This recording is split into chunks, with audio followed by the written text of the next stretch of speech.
एक बूढ़ा आदमी अपनी पत्नी के साथ एक गांव में रहता था। वे दोनों बकरी चराने और खेतों में काम करके अपना गुजर बसर करते थे।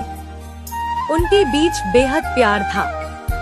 एक दिन जब वे दोनों खेतों में काम कर रहे थे तो उन्होंने कुछ दूरी पर कुछ औरतों को बात करते हुए सुना। वे आपस में बात कर रही थी कि मेरे पास इतना सोना है, और वे सभी एक औरत की ओर देखकर बात कर रहे थे जिसके गले में सोने की चेन थी। बूढ़ी औरत ने उनकी बातें सुनी और मुस्कुराते हुए बोली, एक समय पर मैं भी ऐसी लगती थी, मेरे पास भी ऐसे सोने के गहने थे। बूढ़ा आदमी यह सुनकर सोचने लगा।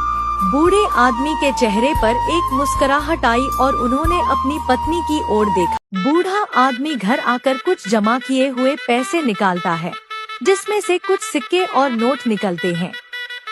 वह बैठकर उन्हें गिनने लगता है और पता चलता है कि उसके पास 1100 रुपए हैं। वह उन पैसों को एक पोटली में बांधता है और अपनी जेब में रख देता है। अगले दिन जब उसकी पत्नी खेत पर जाने के लिए निकलती है तो वह कहता है, रुको, आज काम पर मत जाओ। पत्नी पूछती है, क्यों जी, क्या हुआ? बूढ़ा आदमी कहता है, आज हम शहर जाएंगे।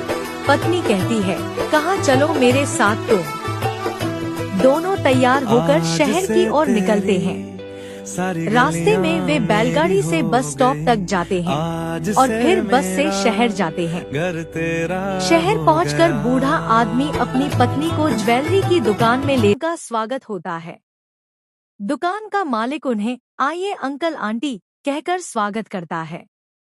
बूढ़ा आदमी अपनी पत्नी से कहता है, तुम्हें जो पसंद है वह ले लो। बूढ़ी औरत खुश होती है और एक सोने की माला और कानों की बूंदें लेती है। फिर बूढ़ा आदमी दुकानदार से बिल पूछता है। बिल ज्यादा होता है, लेकिन बूढ़ा आदमी अपनी पोटली में से कुछ नोट निकालता है जो कि सिर्फ 1100 रुपए होते हैं।